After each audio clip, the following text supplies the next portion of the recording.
I was at Agenda 2000, and one of the people who was there was Craig Mundy, who is some kind of high mucky muck at Microsoft. I think Vice President of Consumer Products or something like that. And I hadn't actually met him. I bumped into him at an elevator, and I looked at his badge and said, I see you work for Microsoft.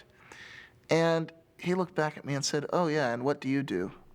And I thought he seemed just a sort of a tad dismissive. I mean, here's the archetypal, guy in a suit looking at a scruffy hacker. And so I gave him the 1,000-yard stare and said, I'm your worst nightmare.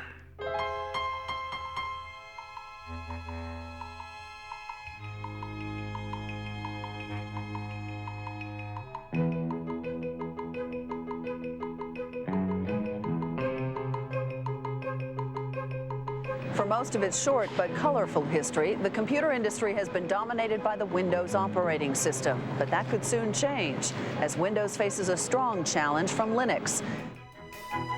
Silicon Valley has long been the place to develop new technology, start new companies, and get really rich. Now the Valley is the front line in a revolution fighting for that most politically incorrect of ideas, individual freedom. Day and night, a loose confederation of hackers and programmers zaps bits and pieces of computer code around the world as it builds the tools to set computer users free. Using open information and the free exchange of technology to achieve its goals, this revolution began in the 1980s with the free software movement and the GNU project, and now is most commonly associated with Linux and the open source movement. We do have one sector that is taking off today. It is the Linux-related sector. And I thought this might be a good opportunity to say, what is Linux? And I'll answer this question for you. Many of you probably already know, but there are 12 million users out there. A computer operating system developed by hundreds of programmers collaborating on the internet, a challenge to Microsoft Windows NT, very popular for its speed, and so this is what the craze is about. To kind of explain what Linux is, you have to explain what an operating system is. And the thing about an operating system is that you're never ever supposed to see it, because nobody really uses an operating system.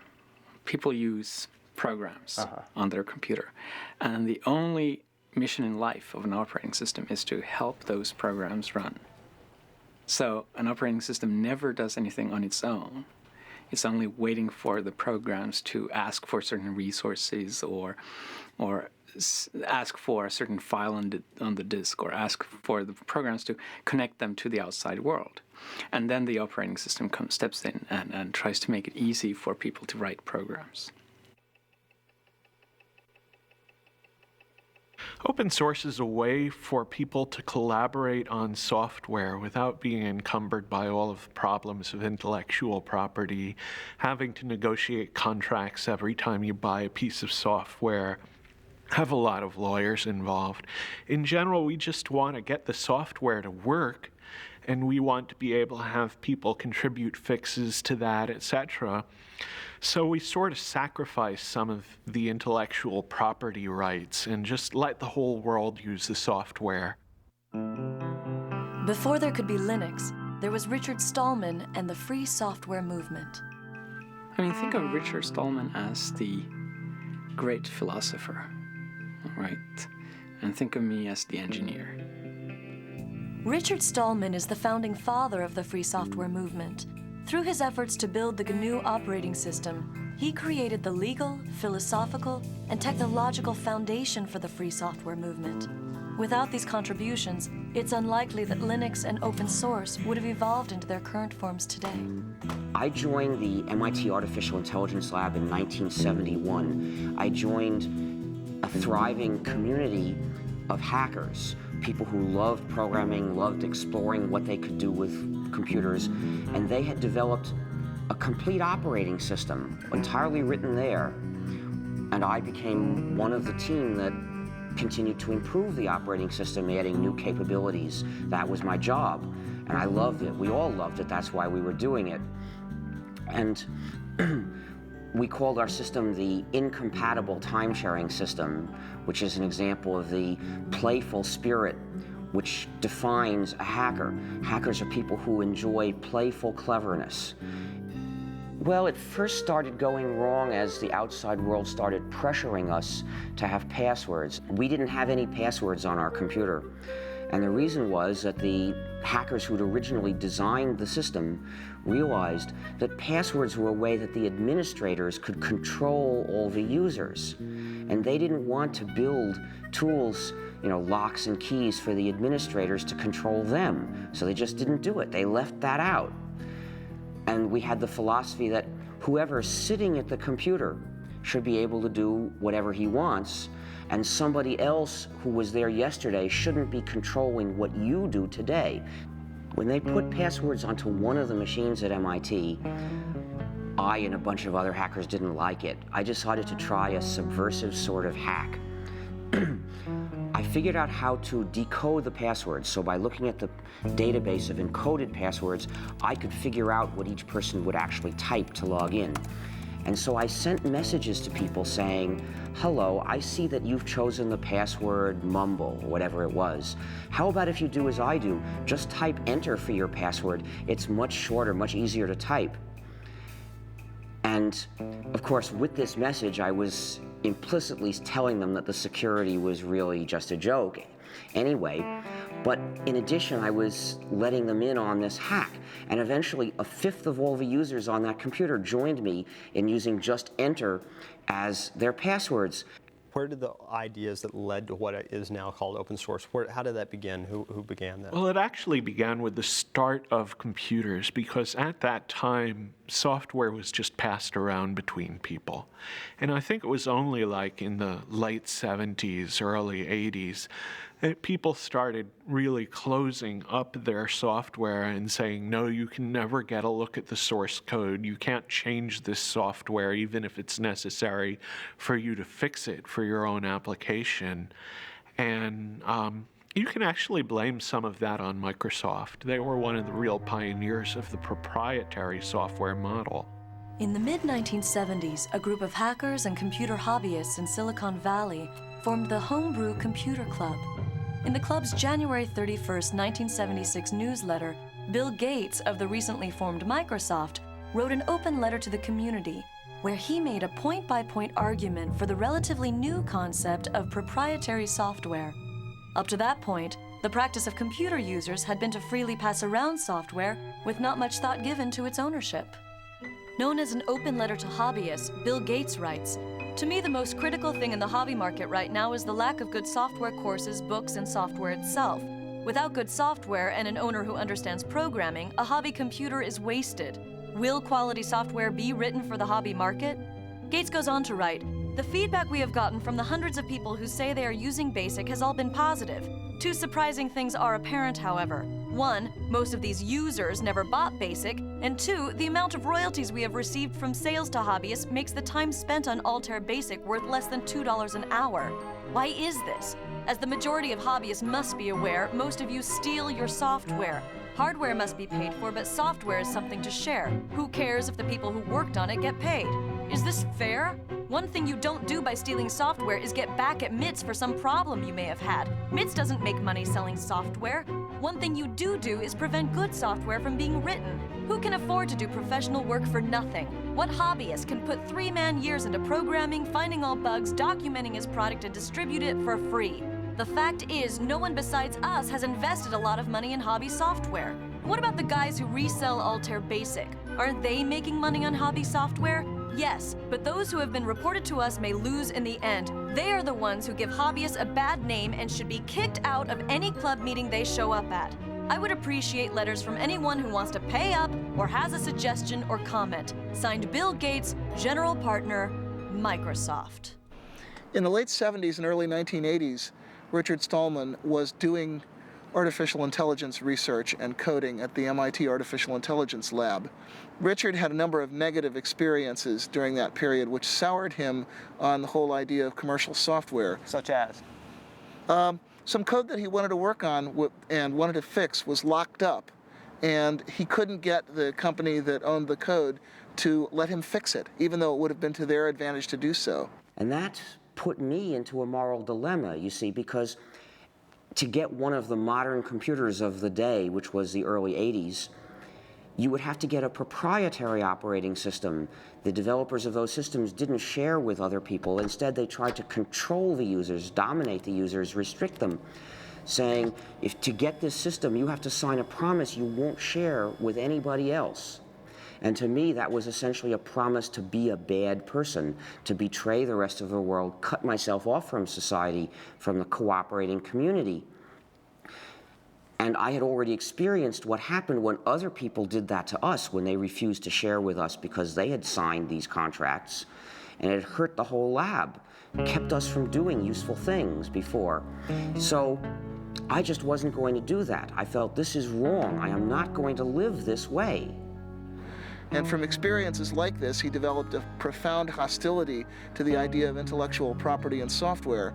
He eventually acted this out by founding the Free Software Foundation. So I looked for another alternative, and I realized I was an operating system developer. If I were to develop another operating system, and then as the author, encourage everyone to share it, say, everyone, you come and get it, use this, form a new community, not only could I give myself a way to keep using computers without betraying other people, but I'd give it to everybody else too. Everybody would have a way out of that moral dilemma. And so I realized this was what I had to do with my life. I actually began the project in January of 1984. That's when I resigned from my job at MIT to start developing the GNU operating system. Now, I should explain that the name GNU is a hack, because it's a recursive acronym. It stands for GNU's not Unix. You see, so the G in GNU stands for GNU. And what the name means is I was developing a system that was like the Unix operating system, but was not the Unix operating system. This was a different system. We would have to write it completely from scratch because Unix was proprietary. We were forbidden to share Unix. We couldn't use Unix. It was useless for a community. So we had to write a replacement for it. Throughout the 1980s, as Richard Stallman was building the GNU project, computer scientists from the University of California at Berkeley were developing their own free operating system. Known as Berkeley Unix, or BSD, it was based upon the Unix kernel which had been licensed from AT&T. However, due to legal problems with AT&T and fragmentation of the source code, hackers and other non-institutional users were slow to adopt it. Well, Unix consisted of a large number of separate programs that communicated with each other. So we just had to replace these programs one by one. So what I started doing was writing a replacement for one program, and then another, and then another, and then people started joining me because I published an announcement inviting other people to join me to help write these programs. And by around 1991, we had replaced practically all of them. What were some of the programs that you Well, we had to have a complete system, you need to have a kernel, which is the program that allocates resources to all the other programs. You need a compiler, which translates a program from readable source code that programmers can understand into numbers, mysterious numbers that the computer can actually run. You need other programs that go with the compiler to help do this job. You need a debugger, you need a text editor, you need text formatter, you need mailers, you need lots and lots of things. There are hundreds of programs in a Unix-like operating system. I saw Stallman's announcement. Actually, I met him in February of 1987. He came to give a 5-day tutorial on Emacs at our company. And during the day, he would explain new ways to think about Emacs and ways to extend and enhance it and to use the Emacs source code for better or worse. But in the evening, he was busily working on this compiler, and he had not yet released it to the public, so he was being a little bit careful about who got to see the source code, but I was very eager, and when he first announced it in June, I downloaded it immediately.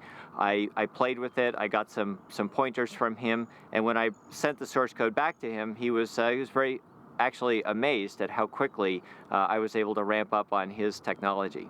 Whenever we worked on something at Stanford or in the university, we would get, mostly at the time we were working off of machines from Digital Equipment or Sun, mostly Sun.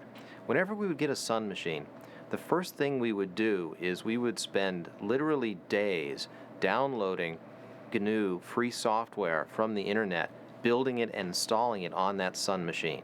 The crucial thing about GNU is that it's free software. Now, free software refers not to price, but to freedom. So think of free speech, not free beer.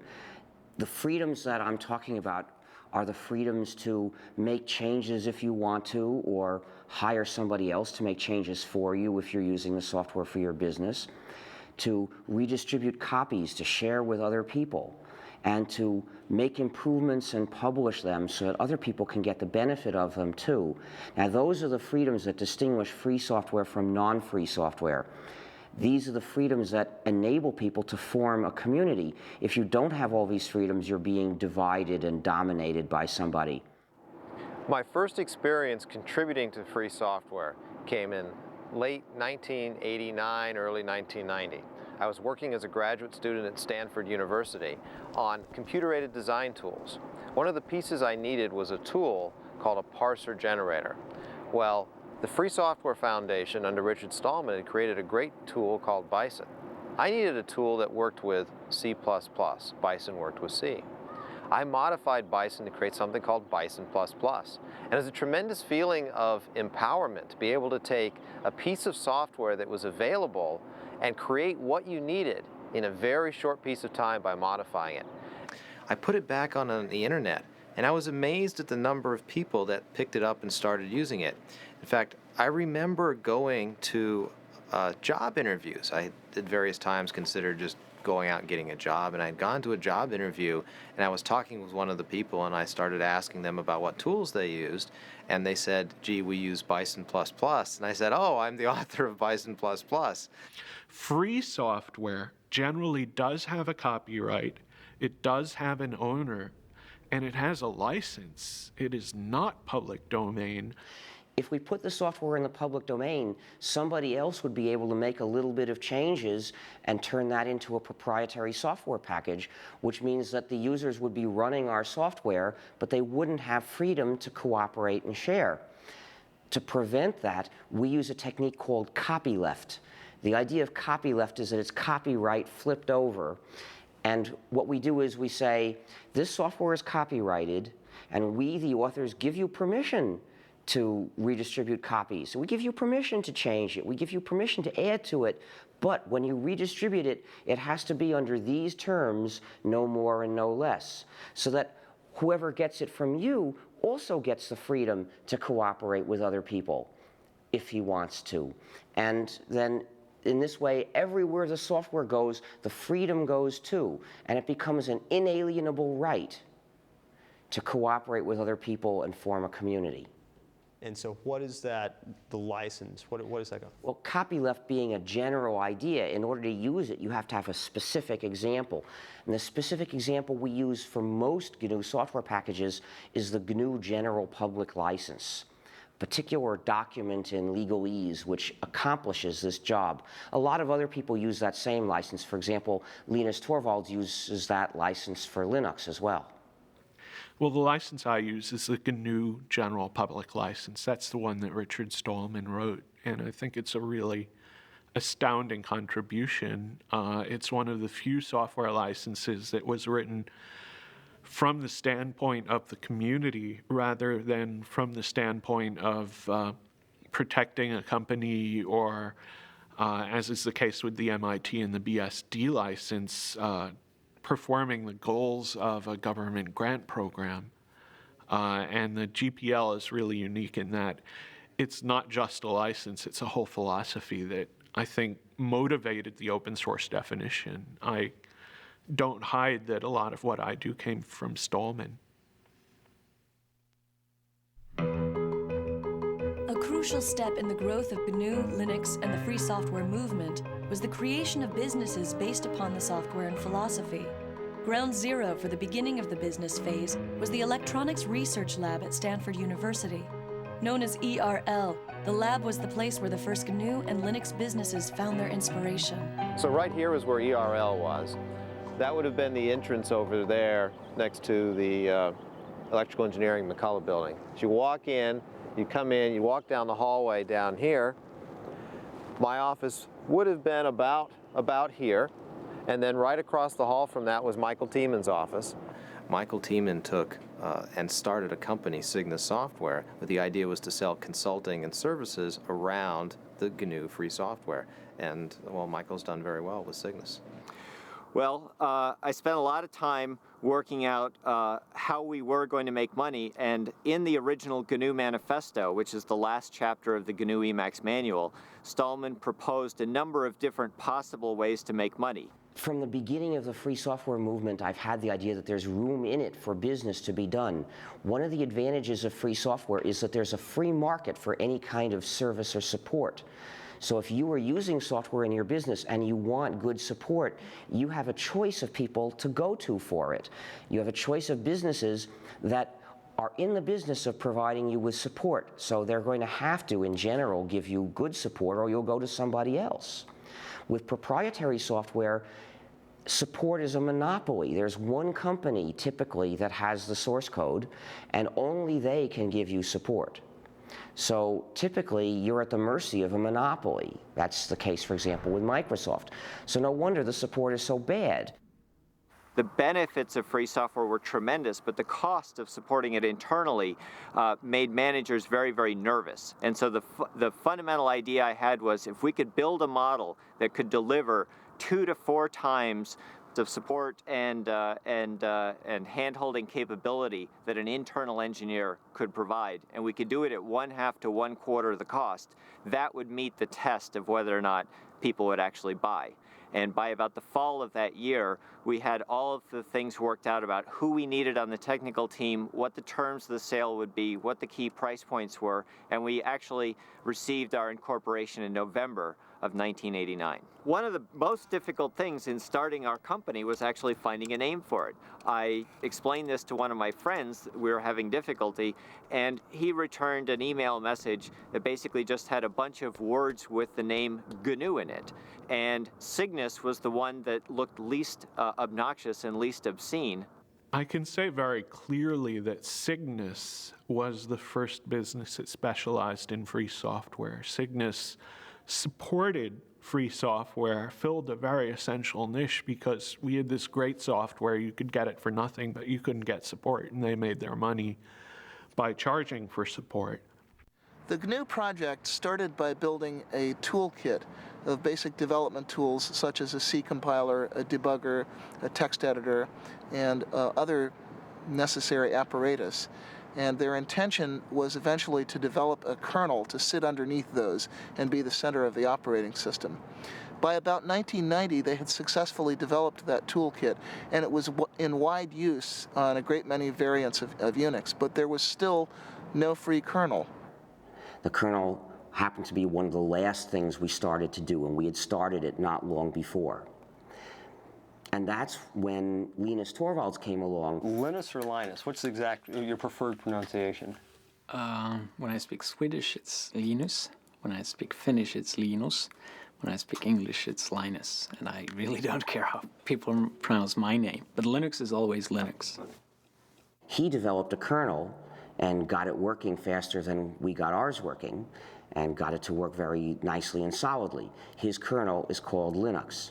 The initial goal was my very personal goal, to be able to run a similar environment on my computer that I had grown used to at the university computers. And I could not find anything that suited me for that, right? So having been doing computers for all my life, basically, at that point I just decided that I'll do my own. Most of the inspiration early on came from Sun OS, which was what I was using at the university at the time. Which university? University of Helsinki in Finland.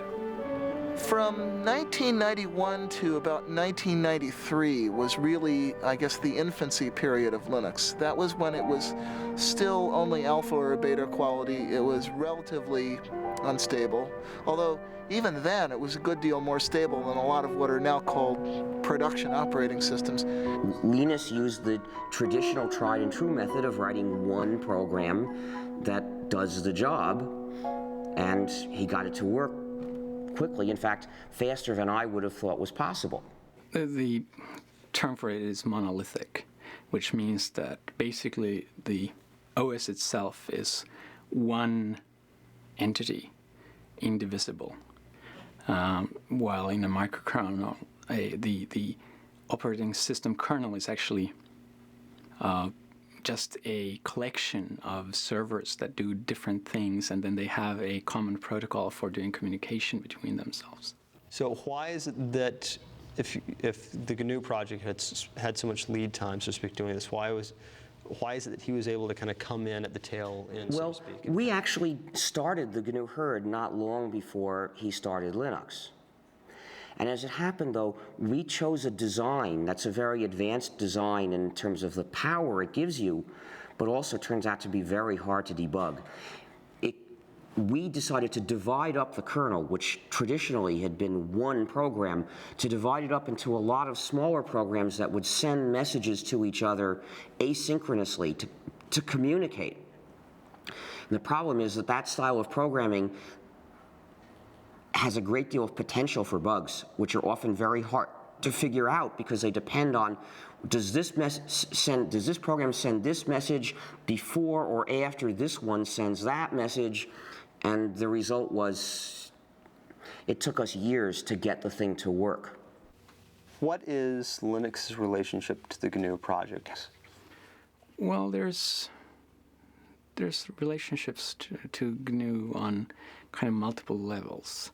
One is just the philosophical level of thinking that making your source open is a good idea.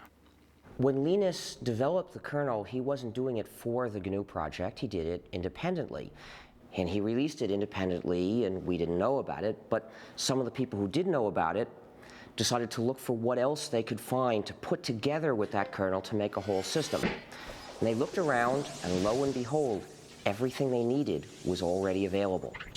What good fortune, they thought, but actually there was no chance about it. They had found all the pieces of the GNU system, which was missing just the kernel. So when they put all that together, really they were fitting Linux into the gap in the GNU system, but they didn't know that. There's a lot of these programs done by the Free Software Foundation and done by other people like Linux, and there's a symbiosis between Linux and the programs, so that the programs run on Linux and at the same time, and they take advantage of Linux as a platform, while Linux takes advantage of the programs by just being able to use them. What programs?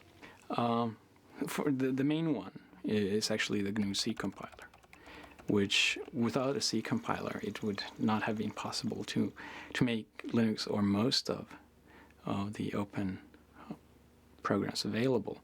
Linux uses the GPL, and I agree with the kind of philosophy behind the GPL.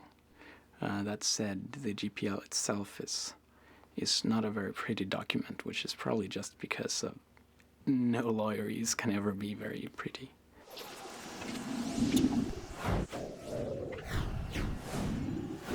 Well, I'd been playing around with Linux for actually late 92, early 93 for about a year before I decided it was to the point where it actually had everything that I needed to really replace the Sun workstation. And I was looking for a way to have a Unix workstation at home. At the time, we used Sun SPARC stations in the office at Stanford. Those machines cost us about $7,000. Now, I desperately wanted a Unix machine at home. There's always this thought you get as a graduate student, gee, if I could work at home, then I would be so much more productive. I would graduate sooner because I would finish my thesis sooner. Well, is it true? Well, you can judge, you know. Most people end up spending a lot of their time becoming more productive so that if they ever actually worked on their thesis, they'd finish it in a day. It takes a while sometimes. So I decided I wanted a Unix machine at home. And I went out there and was able to use Linux together with a PC. For about $2,000, I put together a system that was 1.5 to 2 times faster than that $7,000 Sun SPARC station. That was absolutely amazing. I had 1.5 to 2 times the speed at 1/3 to 1/4 the price. Light bulbs went off. I knew there was an opportunity here. This was a chance to really do something better than what Sun has done around open source. and Linux? I called it Linux originally as a working name, and that was just because Linus, and the X has to be there. It's Unix. I mean, it's like a law. And what happened was that I initially thought that I can't call it Linux publicly because it's just too egotistical. And that was before I had a big ego, right? They thought they were taking a whole bunch of components and putting them around Linux. So they ended up calling the whole thing a Linux system, and somehow that term caught on. And the result is there are now 10 million people using this variant of the GNU system, the GNU/Linux operating system, and most of them don't know it. Some people advocate that it be described as GNU/Linux. I mean, what's your thought on that? Is that justified, or? Well, I think it's justified, but it's justified if you actually make a GNU distribution of Linux. The same way that I think that Red Hat Linux is fine, or SUSE Linux, or Debian Linux. Because if you actually make your own distribution of Linux, you get to name the thing. But calling Linux in general GNU Linux, I think, is just ridiculous. I got involved in Fall '93 because I was sent a copy of the first CD-ROM commercial Linux distribution, which was called Yggdrasil. It was produced by Adam Richter. And I got a copy because I had been myself writing free software for a long time, since the early 80s. I was actually one of the early GNU contributors myself.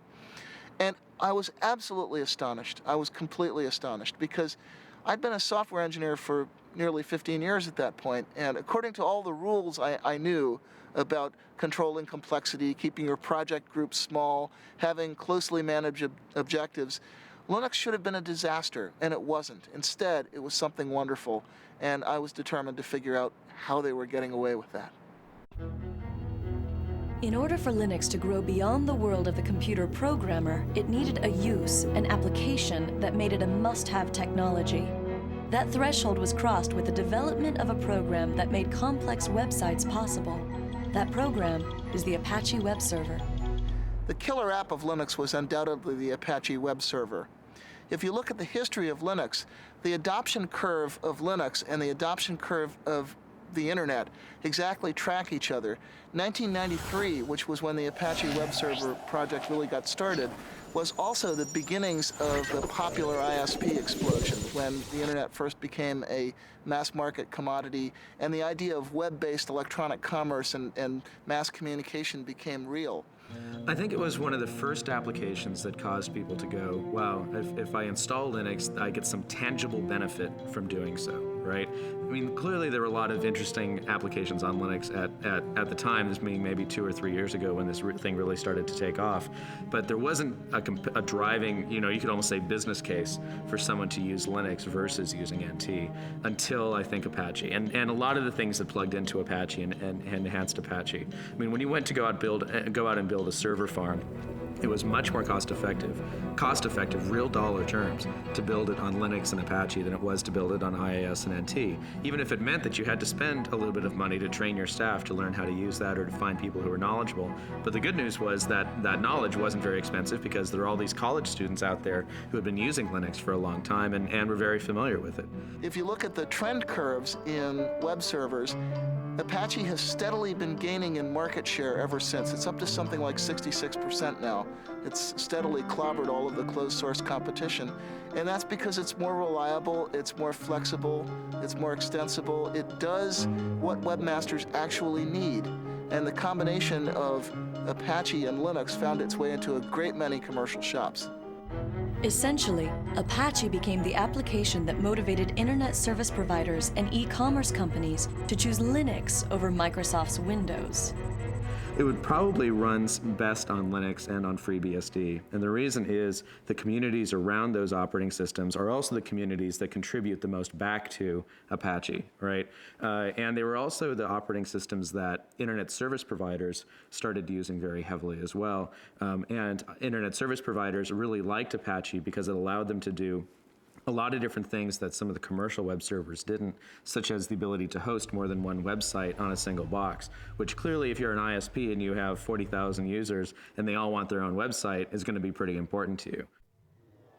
One of the key factors in the growth of Linux was the creation of companies that specialized in the distribution and support of the operating system itself. Among these companies, Red Hat Software is the best known. Red Hat started as the product of Mark Ewing. While he was working at IBM, he wanted a little better Linux distribution. He started playing around. Found out he spent more time maintaining his Linux distribution than he did working on his new project. So he sort of started the distribution itself.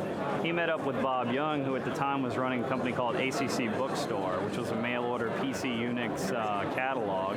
And Bob kind of knew he wanted something, more his own to market rather than reselling other people's products, and he was fairly good at marketing, and Mark knew he needed some marketing help because he was fairly good at the technical parts, so they kind of got together. I started working with Red Hat in May of 1995, basically right out of NC State, along with Eric Trowan, who me and him combined make up employees number 4 and 5. And we actually reported to work at an apartment that Mark Ewing used to live in. We took it over as kind of the development part of Red Hat Software, and stayed that way till about November of 1995 when a toilet we had in the apartment kind of exploded, flooded our downstairs neighbor, and she got a little upset, and the apartment folks found out we were running a business there instead of actually living there at the same time, so they decided to throw us out. So at that point we had about a week to go find our first office, which we did, and get ourselves moved in a hurry.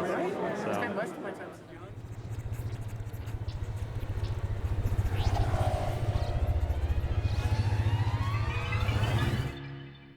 We started going in, again, 95 or so to the venture capital firms, saying, there's something happening here. There's a great business opportunity to build the next Sun for open source. Well, the venture capitalists looked at this and said, gee, you're selling systems, the software's free, this is kind of scary. We're not sure that we want to put money in. And by the way, we funded other systems companies, and it hasn't really panned out. We're scared. I came to the U.S. about 3 years ago, and the reason really was that I'd been spending like 6 or 7 years at Helsinki University and decided that it was time to see the real world and not just university life.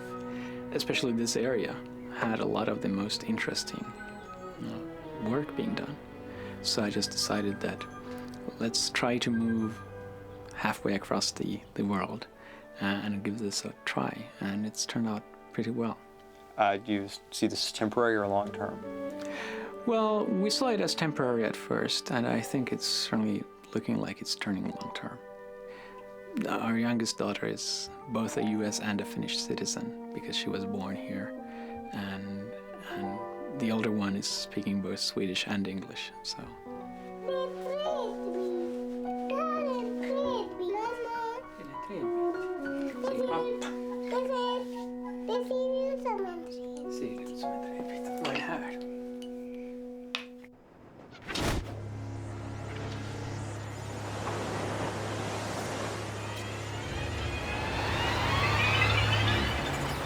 The next major event was one that I had a direct hand in.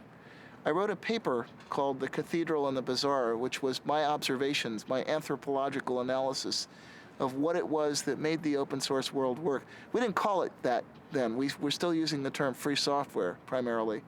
So it was my observation of what made the free software world work and why we were able to produce extremely high quality software in spite of constantly violating all of the standard rules of software engineering. In that paper, I was setting up a contrast between two different styles of development, two opposed styles of development. One, which is the conventional closed development style, which I called the cathedral style. In that one, you have tight specification of objectives, small project groups which are run in a fairly hierarchical, authoritarian manner, and you have long release intervals. On the other hand, what I identified as happening in the Linux world was a much more peer-to-peer, decentralized market or bazaar-like style in which you have very short release intervals and constant solicitation of feedback from people who are formally outside the project, a very intense peer review process. And the startling thing was that the more I looked at this, the more it seemed that trading away all the supposed advantages of conventional closed development for that one single advantage of massive independent peer review actually seemed to win, actually seemed to get you good results. The reason Netscape is important is that they were the first large company to participate in open source. We had Cygnus providing support, but we didn't really have much business. And Netscape went to open source essentially as a way to fight Microsoft, which was giving away Internet Explorer, but not letting anyone else have the source code, not letting companies collaborate. Working as part of the sales force, I got a good idea of why people bought our software and what it took to make our software successful in the marketplace against competitive products. However, the problem we were seeing is that as time went on, our software was being competed against by other people's software, particularly Microsoft's. And as time went on, the price of our software had to drop because other people were giving their software away at no charge or at little charge. No, the real problem was that they feared that Microsoft would achieve a monopoly lock on the browser market, and they would then use that monopoly lock to pervert, actually, the HTTP and HTML standards that the web depends on. And once they had turned those standards into lock-in devices, they could then use that control to drive Netscape out of the server market, which is where it was making its real money. My concern was that as time went on, Netscape's business would be threatened by the fact that we didn't have enough people to do all the things we needed to do as a company in order to keep our software viable in the marketplace. The Netscape release happened in early 1998, and I was told later, I had no idea at the time, that it came about as a direct result of the right people having read The Cathedral and the Bazaar. The Cathedral and the Bazaar, the paper by Eric Raymond, was a significant influence on Netscape's decision to release source code. Came as a complete shock to me. I wasn't really ready for the thought that I was changing the world, even by accident. However, it was not by any means the only influence on that decision, and not necessarily the most important one when all is said and done. As I said, Netscape had already been talking about releasing source code for quite some time before anybody had ever heard of Eric's paper. Linux Congress in early 1997, which was the first place that I gave that paper. And one of the people who heard it was Tim O'Reilly of O'Reilly Associates. And he thought it was pretty intriguing. And he asked me to give it at his first Perl conference, which was later that year in fall of 97.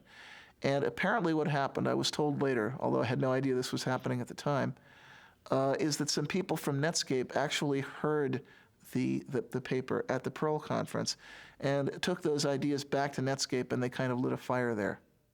The role of my paper was essentially to make the internal case at Netscape, to make the business case for why Netscape should release its source code. The paper was called Netscape Source Code as Netscape Product. A strange title. Essentially, what the title meant was that, in my opinion, we needed to think of source code not just as something that was used in creating our products, but as something that was a product in its own right, something that customers might use, that other people might use. I then looked at what the business models might be if we release source code for our products. How would we license them? How would we sell products in this environment? Then I looked at the competition, particularly Microsoft. What would they be likely to do if we release source code? Was there some way they could use our source code against us? I used Eric's paper as an example of how distributed development could work, how a company could develop software not just using their own people, but also working with people on the internet. That's why I included a reference to Eric's paper in my paper. Once my paper was circulated, the people who read my paper would naturally enough find a reference to Eric's paper and read that as well. And who was involved in making that happen at Netscape? Primarily, the person who made the actual decision was Jim Barksdale. And this turned out to be important later, that our big win, the big score that gave us mainstream visibility and credibility with investors, came not because of bottom-up evangelism from a bunch of engineers, but because one strategist at the top saw the potential power of this method and then essentially imposed that vision on everyone underneath him. When I completed the paper, I first gave a copy to Mark Andreessen, who was co-founder of Netscape and was at the time in the senior management team at Netscape. Mark then gave a copy of the paper to several other people within Netscape management, including Jim Barksdale. I'm not sure exactly when Jim and the other senior managers made the actual decision. I believe it was in early January sometime. Netscape actually announced that it was going to release the source code on January 22nd, at the same time that they released that they were going to give Communicator away for free. When Netscape decided to release the source code, people sort of got a wake-up notice that said, hey, maybe there is something to this idea of releasing source code and doing development with people outside your company. So Netscape's decision brought a lot of public attention to the idea of free software, what became known as open source, and brought a lot of attention to the Linux operating system, which was one of the most prominent examples of open source software at that time.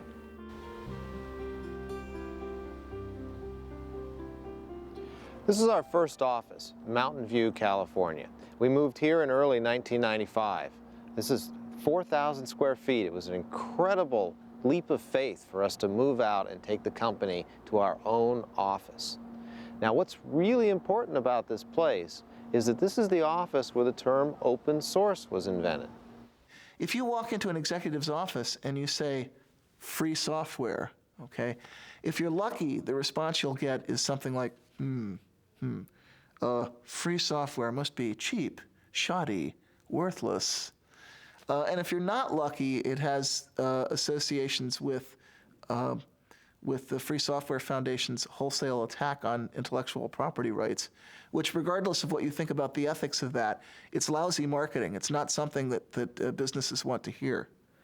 So Eric Raymond knew that there was a problem. We'd been calling this free software, but people took the term free and associated with free of charge. They thought that you couldn't make money or you couldn't sell, which is exactly the wrong concept. We wanted to get across the idea that the software was open and that the source code was available. Very important pieces. We had this meeting at the VA offices in Mountain View where Eric, myself, and Christine Peterson from the Forsyth Institute joined us, as well as several other people. Christine Peterson was there by phone. John Mad Dog Hall was also there by phone. A guy named Todd Anderson, who later worked for SUSE for a while, was there. Sam Achman, who now runs Penguin Computing, was there. He was an employee of VA at the time. Well, we came up with the concept of open source. We called Linus, in fact, and asked Linus if he liked it. He was interested. He liked it. Eventually, we came up with something that replaced free software. So that was the beginning of open source. How did you choose the words open source? Do you remember? I think Christine Peterson was the person who really came up with the idea. We wanted, again, the idea that the source code was out there and it was open. There weren't many choices. Well, since the first three recipients have spoken for the open source movement, I think I should speak about the free software movement. The open source movement focuses on practical advantages that you can get by having a community of users who can cooperate on interchanging and improving software. I agree completely with the points they make about that. The reason why my views are different, why I am in the free software movement rather than the open source movement, is that I believe there's something more important at stake, that freedom to cooperate with other people, freedom to have a community is important for our quality of life. It's important for having a good society that we can live in, and that is, in my view, even more important than having powerful and reliable software. But I think some of the people in the free software camp are a little scared by the commercialization. And, of course, a rebel is put off by success. I think that commercialization is very important. We want to mainstream this software. And I work with Richard Stallman, who's the gray-haired man of free software, on a regular basis. And I don't feel I have any philosophical differences. Me as author of the open source definition, and he is originator of free software as an organized thing, except for one thing. Richard wants all software to be free, and I think that free software and non-free software should coexist. That's the only difference we have. we decided early on that what we needed a definition. We needed a kind of meta license to define the term open source. And what we came up with is a document called the Open Source Definition. It's derived from the Debian Free Software Guidelines that were originally written by Bruce Perens. I'd written the original draft of that, discussed it for a month with the Debian developers. Debian is a Linux distribution, and made it their project policy.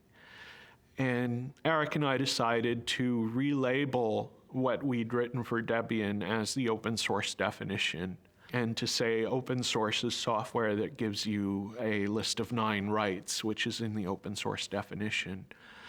The first right is free redistribution. This doesn't mean free as in no price, it means liberty. You have to be free to redistribute your software to someone else, and actually no price is a side effect. You can charge for that redistribution or not. It has to come with source code so that someone can maintain a program. If they go from a PC to a Mac, for example, they can change the software. Derived works have to be possible. If someone has to improve your program, they should be able to distribute the result. There's a provision about integrity of the author's source code, which says that the author can sort of maintain their honor, and if you make a change, you might have to change the name of the program or mark out your change very clearly so that your change doesn't reflect on the author. There's no discrimination against people or groups. The example I usually use is you can't stop an abortion clinic or an anti-abortion activist from using the software. There's no discrimination against fields of endeavor, and that means the software has to be usable in a business as well as in a school. The license has to be distributable. In other words, I have to be able to give that license to someone, and that license then should work if that someone gives it to yet a third person. The license can't be specific to a product. In other words, if I distribute my software on a Red Hat system, the license can't say, you can't distribute this on a SUSE or a Debian system. The license can't contaminate other software. So if I distribute this on a CD with another program, it can't say that other program must be free, otherwise you can't distribute my software. And then the only other part of the open source definition is a list of licenses that were accepted.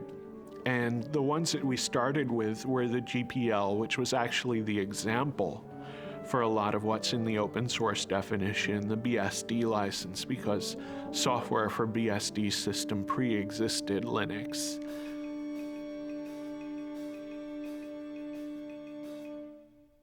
I think the next moment that I thought was really pivotal was when the database vendors flipped over, which happened about 3 months sooner than I expected it to. It actually happened in late July, early August, that we got commitments to do Tier 1 ports from Oracle and Sybase and the other key database vendors. And why was that critical? Because we knew that in order for the open source story to be credible, and especially in order for the Linux story to be credible, we'd have to get commitments from independent software vendors to do ports of their applications to these platforms. And I was actually kind of worried. I felt that we were in a window of vulnerability between the time that we announced the open source campaign and the database vendors flipped over. That was the point at which hostile action by Microsoft or other closed source software companies, that was the point at which a serious marketing blitz might actually have sunk us. But once the big database vendors flipped over, that opened the way for other ISVs. That started a snowball effect going. Every 6 months or so, I would come back to the venture capitalists and I would show them the new numbers, showing more and more people adopting Linux, the new people porting, new users, and I'd show them our customer list. And our customer list was getting much more impressive. It was people like Cisco that were beginning to appear. People like, the .com companies were starting to show up on our customer list. And eventually the venture capitalists, they kept looking at it and they kept saying, oh, we can't quite do it. Finally, Linus appeared on the cover of Fortune because there was something happening with open source. Well, at that point, the venture capitalists couldn't ignore it. They just got sick of hearing about Linux everywhere, and they got tired of me just, showing it to them every at that point almost every week.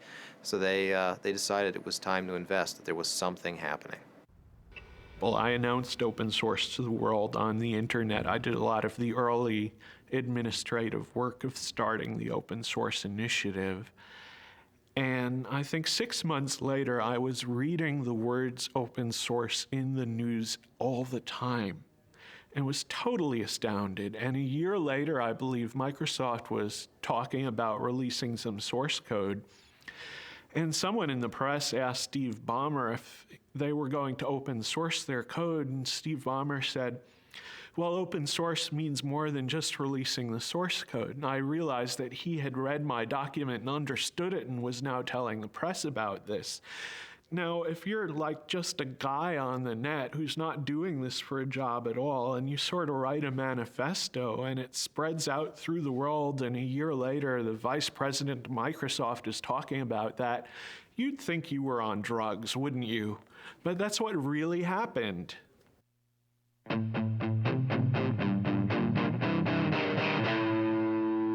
The local user groups tend to be more an issue of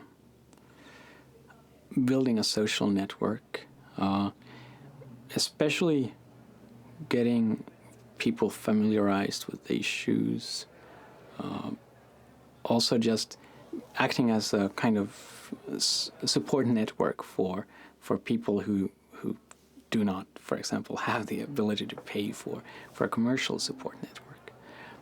So one thing they're doing in this area, for example, is they're making these, I think it's once a month, they're having install fests, which means that people who have problems getting Linux installed on their machine or have some issue, I mean, maybe they've actually installed Linux but want to set up the network in a specific way, can actually bring in their machines to this users group meeting. And there's a lot of people there willing to help who've maybe seen that problem before.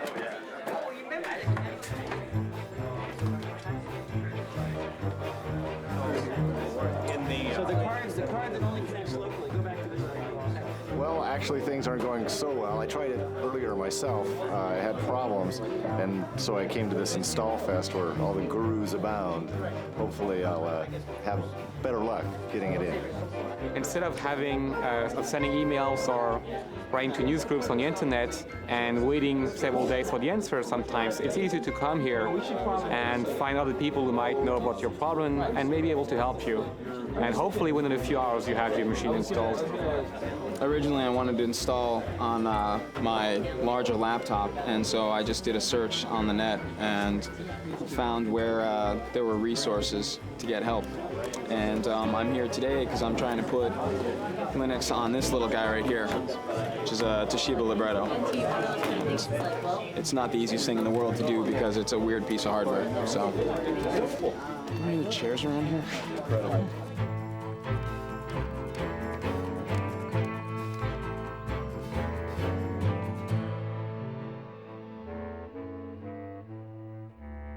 I think the Department of Justice case has made people aware of the fact that you should at least look for alternatives to Microsoft, and maybe Microsoft isn't the American dream after all.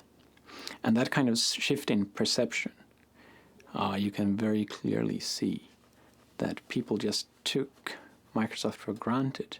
And maybe they're still buying Microsoft, but at least they're kind of more aware of the issue these days. Microsoft actually used Linux as defense. They used Linux to ground a claim that they don't have a monopoly because Linux could essentially push them off their catbird seat at any time.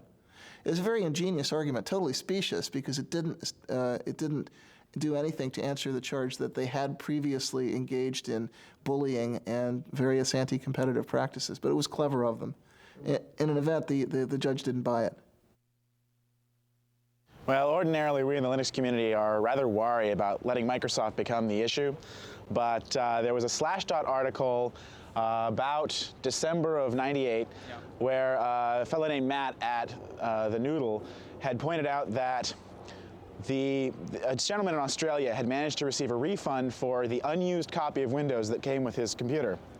So he declared the 19th of January was it January? No, it's February. It's February, I'm sorry. The 19th of February, he declared the 19th of February Windows Refund Day, and he encouraged everyone to go to their computer manufacturers and return their unused copies of Windows as it was specified in the Windows End User License Agreement. Yeah, it's important to remember that in the license itself it says that you can receive a refund if you don't use the software, and that the manufacturer is bound by law to do this, or at least bound by contract. And we found that, you know, if you called up these manufacturers, they basically said, "It stopped bothering me, kid," and hung up on you. We didn't really want to sort of give out the location of where we were going to meet until, you know, at the very last second. So what we did is we had people meet at places that we could control in the different towns around here. So I was the San Jose marshal, and I believe, Nick, you were the San Francisco? Rick Moen and I did San Francisco. Right. Yeah. And so we had maps there, and we handed them off to everybody who was coming. Well, we actually met at a Denny's that's just outside the Foster City limits, Foster City city limits, which meant also that it was just outside the Foster City police jurisdiction, which meant that any incidents that happened at the meeting point happened in the jurisdiction of San Mateo, and if they told us to get lost, we'd say, fine, we're going to Foster City, bye. It's sort of the Dukes of Hazzard method of avoiding the cops, so. Well, actually, we marched on the other side of this building. We marched around and up onto the parking structure that's up there. And that's where Microsoft had a reception laid out for us with drinks and a big sign that said, you know, Microsoft welcomes the open source community. And the local news cameras got shots of Eric Raymond and the Microsoft representative. The Microsoft story seemed to mostly be that this was not an issue for Microsoft, but rather from the OEMs. So we all needed to go back to our computer manufacturers and try yet again to try and get a refund from them.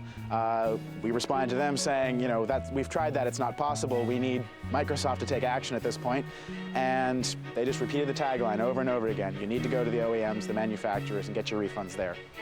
We had about 150 people, probably about half of which had signs and such, so. Well, we ended up actually right in this courtyard here. Basically, we originally gathered outside. Various people sent groups in. People from the FreeBSD camp sent a couple folks in. We had Eric Raymond and Chris actually tried to go up eventually. And, they had blocked the elevators off to us. Where were their offices? Their offices are right up here on the 9th floor. We got some really nice press out of it. And we think as a result, Toshiba made it possible for you to buy laptops without the operating system on it. So it's a small victory, but well, and even now, companies such as IBM and a lot of other computer manufacturers are allowing you now to buy machines that don't have Windows on them.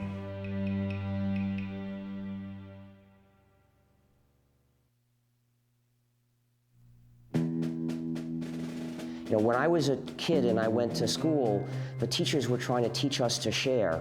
They said if you bring some candy, you can't eat it all yourself, you've got to share it with the other kids. But now the administration says teachers should be teaching kids to say yes to licensing. If you bring some software to school, oh no, don't share it. Sharing means you're a pirate. Sharing means you'll be put in jail. That's not the way society should work. We need the goodwill, the willingness to help other people, at least when it's not too hard, because that's the basis of society. That's the fundamental resource that gives us a society instead of a dog-eat-dog jungle.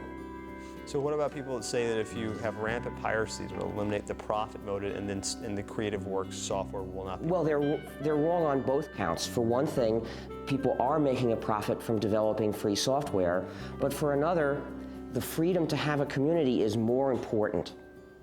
People that casually look at open source free software and think, well, because you're supposed to share and do it for people's goodwill, doesn't that seem somewhat communist? What's your response? Absolute nonsense. It makes me really angry when people do that. Well, back in 1989, actually, communism would have been a compliment. The word that people were using at that time was crazy. I wanted them to use capitalism. Communism is an ideology that forces people to share. If you don't share, you get thrown in jail or killed. In 1990, we got a visit from a director of an institute in Moscow University. And actually, I saw him in Helsinki just 2 weeks ago. But in any event, he came by, and Richard Stallman had suggested that he visit Cygnus because he was interested in understanding how the free software model might apply to stimulating entrepreneurial innovation in Russia, of all places. And we had been kind of secretive about our business plan because we weren't really sure that it was going to work, and we didn't want to look too stupid if it failed. But I was very, very open with him, and the more I told him, the more he started shaking his head like this. And I finally said, what's wrong? And he said, this sounds too much like communism to be successful in Russia. You go to a gulag and end up in a mass grave with a bullet in the back of your head. Open source is not communism because it doesn't force people. Karl Marx did not invent helping your neighbor.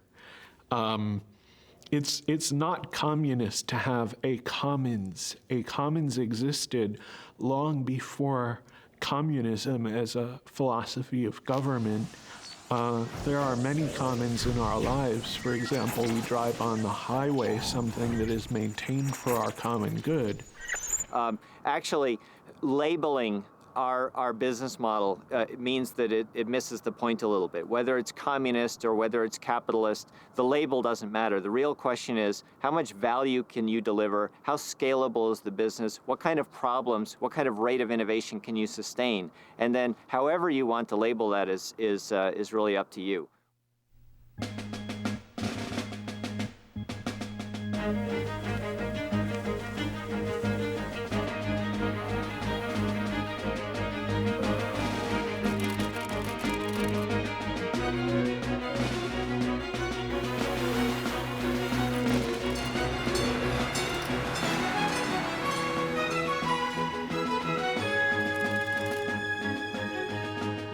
A lot of people described that August Linux World as Linux's coming out party.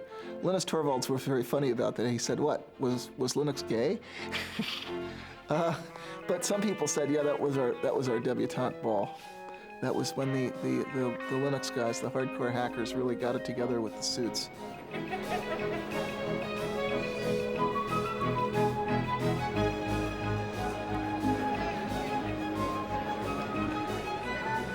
At 3 p.m. on August 10th, 1999, Linus Torvalds delivered the keynote address at Linux World.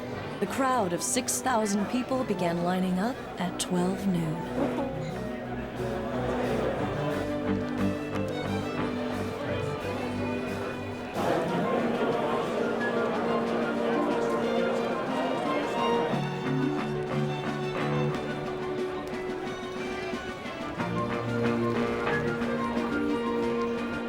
Ladies and gentlemen, please welcome Larry Augustine, Linux World Conference Chair and President and CEO, VA Linux Systems.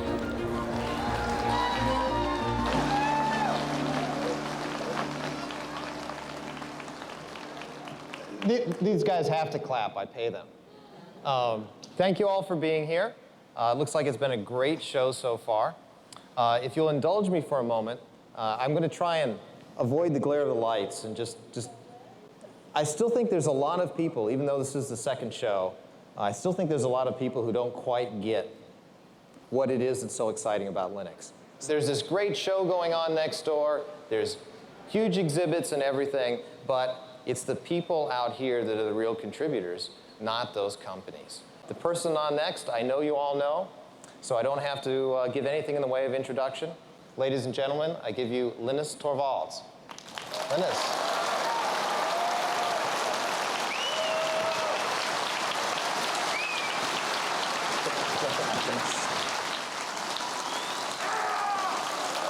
Calm down.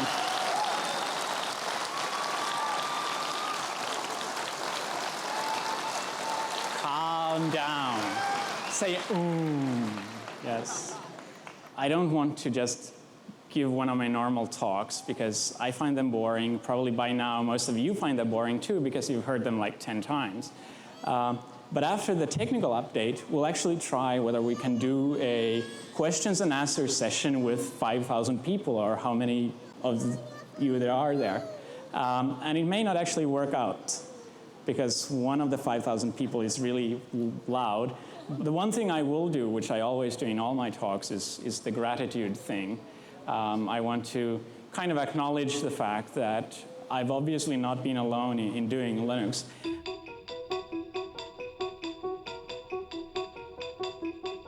Red Hat, up 228%. This is the IPO that everybody was waiting for. They, of course, are behind the Linux operating software. See here, you see all the search for something. RHAT. I know what it is. All I've gotten today are comments about what the stock price is. All morning, you know, it was at 41, it was at 42, it was at 47, it was at 53, it was at 51. Every machine, as far as I can tell, on the show floor is pointed to their E-Trade accounts, to their broker accounts. They know the Red Hat price. I can't believe it. I'm the checking. just heard 53. Oh boy. Hang on. I didn't buy any. You didn't buy? No, I didn't buy. I should have bought. But no, that's great if it's that. You guys don't know? Well, you know, Red Hat being successful just means that it legitimizes Linux, so it's much easier for us to go out.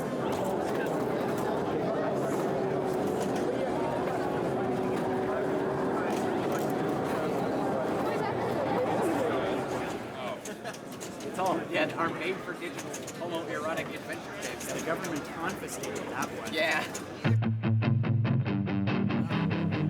It's kind of been a little bit divided. You've got a lot of people that are pretty hardcore, and they're kind of offended by that, you know, because they work really hard and they're not really getting maybe their fair share out of that. Some people do get ticked, and you know the thing that you see that on a lot of mailing lists or on Slashdot. You know, you'll read, this guy is really mad because he didn't get a chance to didn't get a chance to get stock from Red Hat. He didn't get a chance to get a job from this other company. You know, but the kind of the shocking secret there is that most of the really hardcore guys, you know, they don't care so much. The guys that are kind of really down in the trenches, they're writing this code because they need this code. If we could invite Richard Stallman, who's the founder of the Free Software Association, and Tim Ney, who's the managing director. There we go. Here it is. Now, Richard, I saw you playing your recorder in Paris at that Linux conference, but I didn't have an audio track. So would you get them to add audio to their video downstream next time? I don't have any control over that. Unfortunately, those things can only be done with non-free software. Okay. All right. We'll give you the award. And before you say a word, we'll have Tim and yourself hold up a little representation of the contribution towards the Free Software Association. So, very ironic things have happened, but nothing to match this. Giving the Linus Torvalds Award to the Free Software Foundation is sort of like giving the Han Solo Award to the Rebel Fleet.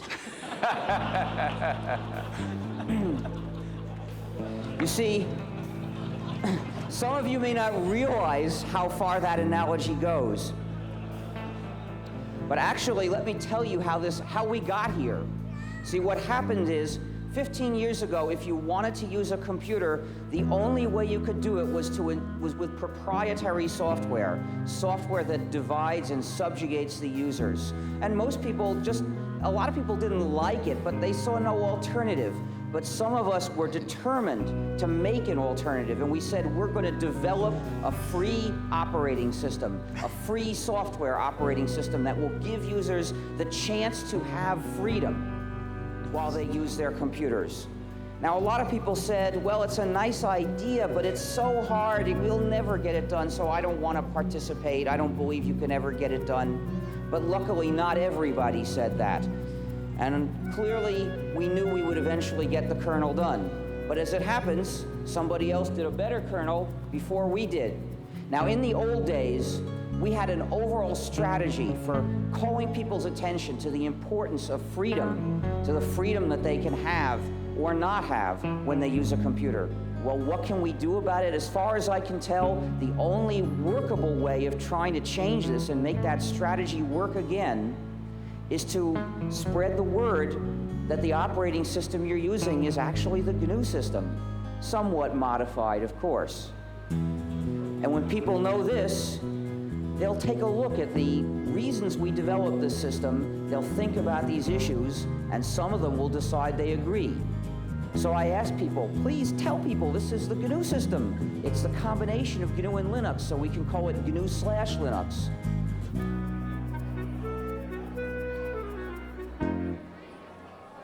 So Larry, when you were at Stanford 8-9 years ago doing your PhD, did you ever think you'd be in this position? No.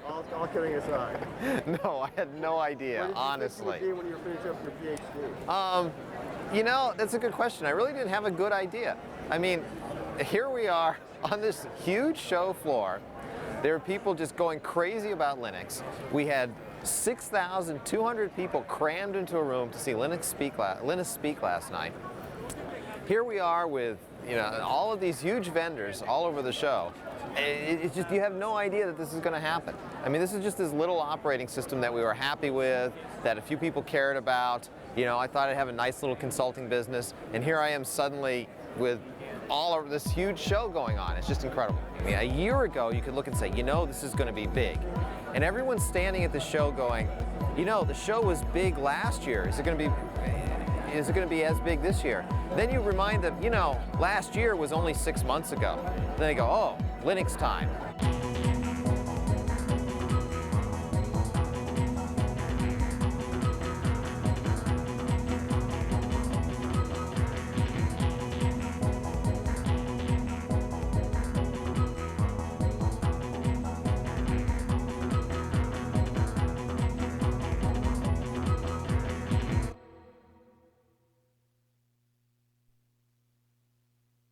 So leading up to the IPO, we had arrived actually in San Diego on Tuesday night. We spent Wednesday morning meeting investors in San Diego. We flew up to San Francisco, spent Wednesday afternoon meeting investment firms in San Francisco. Then on the Thursday morning of the IPO was when our stock would be traded publicly. So it was nice that we had ended the tour in San Francisco because we could go to the Credit Suisse trading desk the next morning to watch the public offering. And in San Francisco, being close enough to the company and to our families, we could invite people up to actually join us in the first trade. So I invited my wife, and we invited Linus and Tova and a number of other friends and people who worked in the company to join us. Whenever we invite Linus and Tova, they have 2 young children, and I have a daughter, Andrea, and we always bring the kids along. So we went into the Credit Suisse trading floor with all these traders, and there are these 3-year-old kids running around and chasing each other around the show around the trading floor.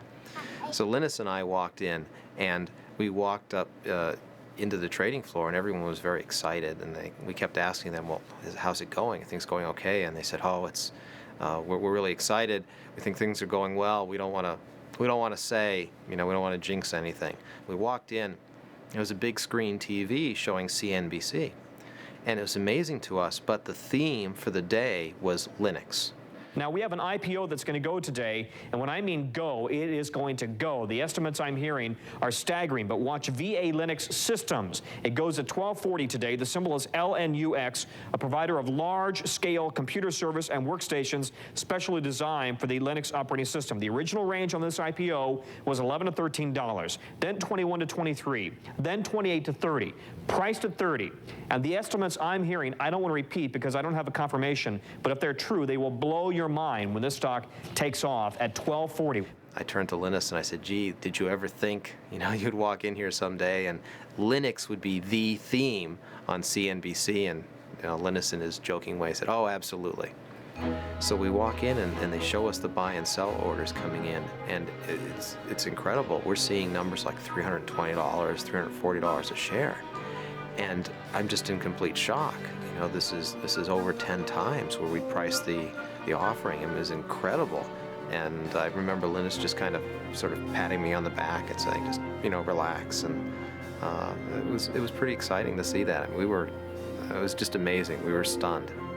We were lucky that we were able to get back to the offices. We'd been in San Francisco, so we could come back to VA's offices to see everyone in the office for the IPO. We got back, we had, everyone was obviously very excited. The IPO had done just tremendously well. We had a little party that we put together. It was interesting. While we were celebrating, though, there were plenty of people that were still trying to work. I recall cries of, "Be quiet, we're on the phone, we're working," as we went into the offices.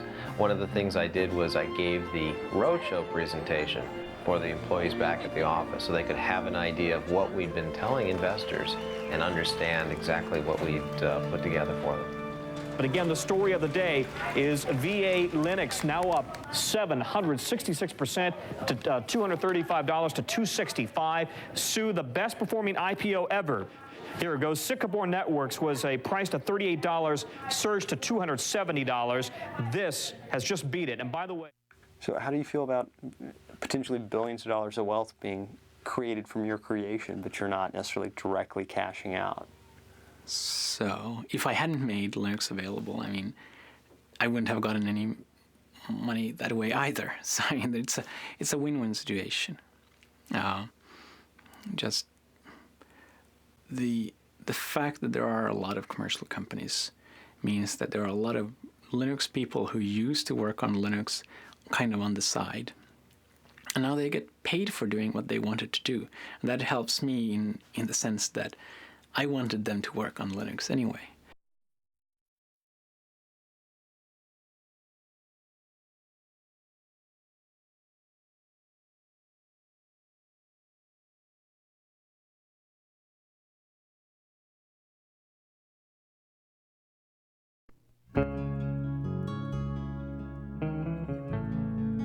The whole GNU project is really one big hack.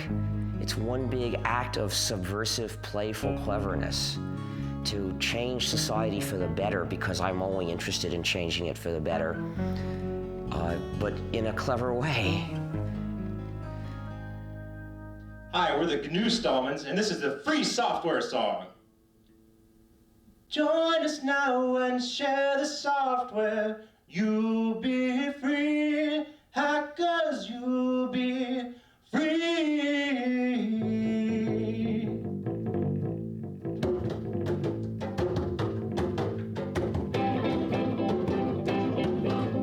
Others may get piles of money, that is true. Hackers, that is true. But they cannot help the neighbor, that ain't good. Hackers, that ain't good.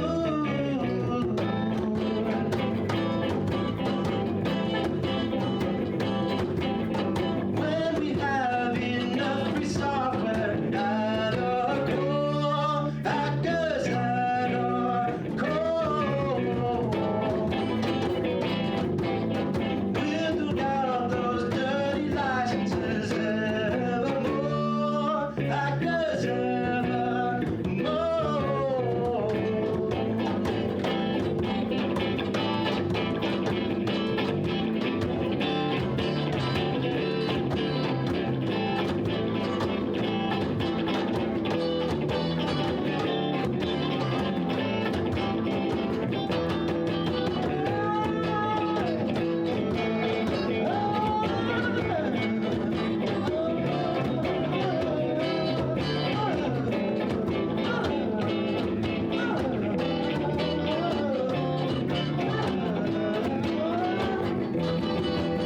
Join us now and share the software. You'll be free, hackers, you'll be free. Join us now and share the software. You'll be free, hackers, you'll be free. Oh, you'll be free, oh, you'll be free. What you know that you'll be free, what you'll be free. What you know that you'll be free, that you'll be free. Oh, that you'll be free, that you'll be free, free, free, free.